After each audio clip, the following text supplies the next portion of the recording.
Hello, everyone. Welcome back to the isolation series. We're talking about Simcha, about joy. A bit of a funny thing to talk about when we're in the middle of this crisis. But a point which is important, we're going to talk about external and internal Simcha. As you can imagine, as you can see around you, lots of external sources of what we may call happiness or short-term happiness have been taken away from us. Cinemas, football stadiums, depending on which team you support, and pubs and bars and various different other places. We've been stripped of all of that. Communities, shuls, dare I include them in places of happiness, have also been taken away from us. And we're back home, really. We're back to our houses, back to our families. So let's talk about internal simcha, internal joy, and external joy, and where it all comes from. You know, a couple of weeks ago, we had the Purim, beautiful festival, very happy festival. And I try, in as much as my kids listen to me, I try and get my kids to admit that when it comes to giving gifts to others, even though they love receiving and they come home and who gave to me and who did I receive from and what food do I have and how much can I ransom it for before Pesach, I try and get my kids to admit that it's actually much better and it's more enjoyable giving than receiving. The sense of joy, we'll explain more later, of giving outweighs that of receiving. And the more mature kids get that. Really interesting that several weeks ago, their story was reported. This was probably a couple of weeks ago, actually, into the crisis. There was a bloke in New Rochelle, a Jewish fellow, and he called up the local Jewish Chinese restaurant, and he ordered $3,000 worth of food. We put an order of $3,000 paid by credit card. Now, I'm sure you and I can imagine what that conversation must have been like. You know, hi, I'd like to order some food. Okay, what would you like? I'm not sure, but $3,000 worth of food. I'm sure the restaurant were pretty happy with that. And the person explained the following amazing thing. He said, look, I'm not ordering the $3,000 worth of food for me, but you are clearly finding it difficult financially, number one. And number two, you know, people around here need a lift. They need a pickup. It's not an easy situation. So do me a favor, deliver the food to various local families, to various different people around your area, such that they have a little bit of joy. Now, what's interesting about that story is I can tell you that the people who received the free Chinese takeaway probably were very happy.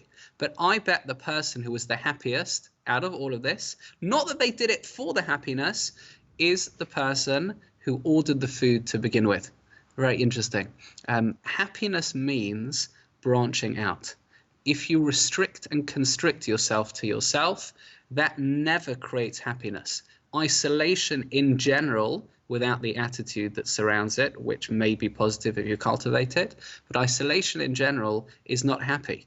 When you're just by yourself, generally speaking, you're not happy. If you think of happy moments, they normally involve branching out to others. It's interesting, the difference it used to be between the American comedies and the English sitcoms was that in the American comedies, when someone makes a joke, of course, there's an audience laugh. Now, that is artificial, it's fake, but if you hear other people laugh, you normally laugh with them. You're branching out. Normally, when you smile or you make a joke, you actually look around the room to share that smile. Not so when you cry. Happiness, again, is an element of branching out, is an element of affecting others. So what I'd like to do, I want to take you on a little bit of a happiness journey. It's not my journey, and this is the journey of the Ramban. The Ramban has a letter written 850 years ago or so. He wrote to his son in Catalonia, and the letter was about humility, but it ends off with an element of happiness. It ends off talking about something called Sameach Bechelko, being happy with your lot. So let's just quickly go through the ladder that the Ramban draws in terms of the steps that eventually lead to happiness. One by one. So the first thing is, the Ramban says that if you speak calmly the whole time, you will avoid anger. Now, I know it's a bit of a pitch. I know it's not easy, but if you speak calmly the whole time, you'll avoid anger. Now, of course, we have to understand why that is. You'll get people who try and speak calmly the whole time, but if they're faced with an external stimulus, which is angry, they'll be angry. But it seems like when you speak calmly the whole time, you've created an anchor. You've created a status quo. What that means is that normally we're very slow to define ourselves as anything nowadays. I remember several months ago, I was driving into school, literally into school, into the car park of school. And the one kid was just being a little bit chutzpahdik. He was in front of my car, not letting it go. Not one of the kids that I teach, someone lower down the school. And I stopped my car, I got out, and I said, "What's your name?" Obviously, I was going to report him to his form tutor. And the kid looked at me and said, "I'm not telling you." So I said, "All right." I turned to his friends and I said, "What year is he in? How old is he?" I could get the information that way. And the kid looked at me in the face. I still can't believe he said this, overconfident. He says, "Rabbi," says, "I'm age neutral." Now, as you can imagine, I'm not sure if it would have washed with the life insurance companies, but age neutral was a term I hadn't heard before. Neutral I'd heard, age I've heard, I never put them together. But we're in a generation that doesn't want to define themselves. No boxes, I'm who I am, don't define me, no anchors, no status quos. When you define yourself as someone who's calm by speaking calmly, that means you're going to be slow to anger, because I've defined myself as someone who's calm. Now, someone who's calm is someone who doesn't get angry. And therefore, if your definition is someone who's calm, you will be slow to anger, because it takes more to overturn that definition if you're happy to label yourself in that way.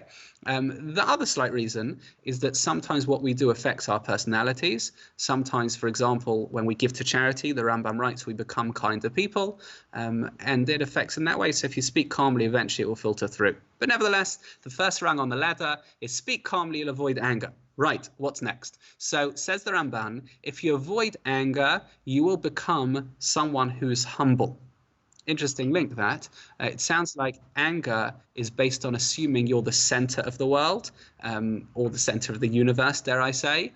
Anger is assuming that everything was made for you. It's your schedule. It's your planned thing. We talked about control once upon a time. And how dare anyone interfere? How dare anything not go to plan? Whereas humility is the ability to let go, to relinquish, to realize that we're spectators in Hashem's world.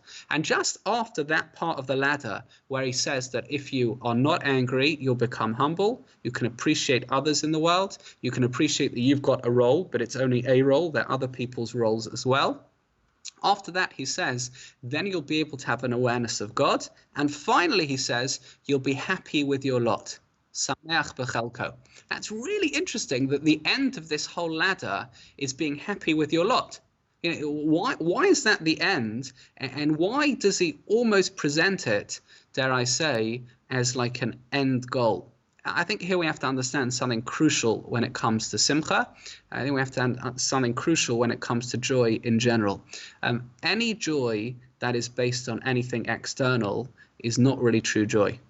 In other words, yes, true joy means being around others, but if there's no inner Simcha, inner joy, then being around others isn't really proper joy or Simcha. It's just a way of distracting yourself. It's a way of making yourself ignore reality. It's a way of not dealing with the real issues. Real Simcha, real joy has to be internal. It has to be something that starts from you, and then it expresses itself outwards. But the further point about this, and that's why being happy with your lot, by the way, is the phrase we use. Happy with your lot means whatever situation I'm in, you can't take away from me the fact that I'm me. You can put me in different situations, but you can't take me away from me. The final point when it comes to Simcha is that Simcha is a long-term process, not a short-term fix. Let me give you a really interesting element of Jewish law. There's certain sad times in the year, and there's certain happy times in the year, and they should be like that. You know, there are troughs, there are peaks, there's ups and there's downs. Happy times of the year normally are places like Purim, going to Pesach, and then there's sad times of the year like the 3 weeks, the 9 days, around the period that the temple was destroyed. Now, one of those very interesting laws when it comes to the 9 days is that there's certain times we crank down, if that's a word, the joy, the Simcha. Now, here's the law. You can't plant gardens of royalty, royal gardens, beautiful gardens, during the 9 days. You hear that? So there's no one I've ever spoken to who has, but you can't plant royal gardens during the 9 days. Why is that? Because they provide joy. And you're not supposed to be happy, certainly overly happy, during the 9 days. Of course, the question is, hold on a second, you're not going to plant things during the 9 days. I understand that. But when are the results going to sprout? You're planting these mazes or these royal gardens, the roses, whatever it is. It's not going to sprout for months. Why does that mean? Because I can't engage in Simcha now. I can't plant them now. Let me plant them now. In a few months, it'll be, I'll be happy when I see the results. You see that Simcha doesn't mean results automatically, but starting on a long-term goal is Simcha, is joy. Now, how often do I see people who are starting a new regime, a diet, for example, an exercise regime? I think it's quite right that they call it a regime. It's quite tough. The exercise regime whereby, day 1 of the diet is this and day 2 is this, even though it's a bit tough, but there's a happiness on day 1. Even though you haven't shed the weight, you haven't lost the kilos, there's happiness on day 1 already. Because I'm part of a long-term process, I'm part of a long-term picture.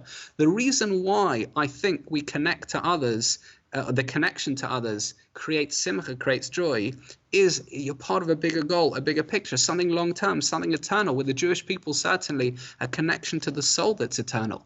Because real Simcha is expansive, but it starts off internal and expresses itself outwards. And therefore, as we get cut off from others, as we get cut off during our isolation, I think it's a time to realize that it's a time to cultivate real joy. And real joy doesn't need to go to places of entertainment. And real joy doesn't mean that we can always do whatever we want. Real joy is internal. Real joy is being happy with your lot, being happy with you, whatever situation you're placed into. Please God, we should only be happy, a lot of Simcha, maybe sometimes short term, but of course the main one is long term. And we should all be well and happy and healthy. Amen.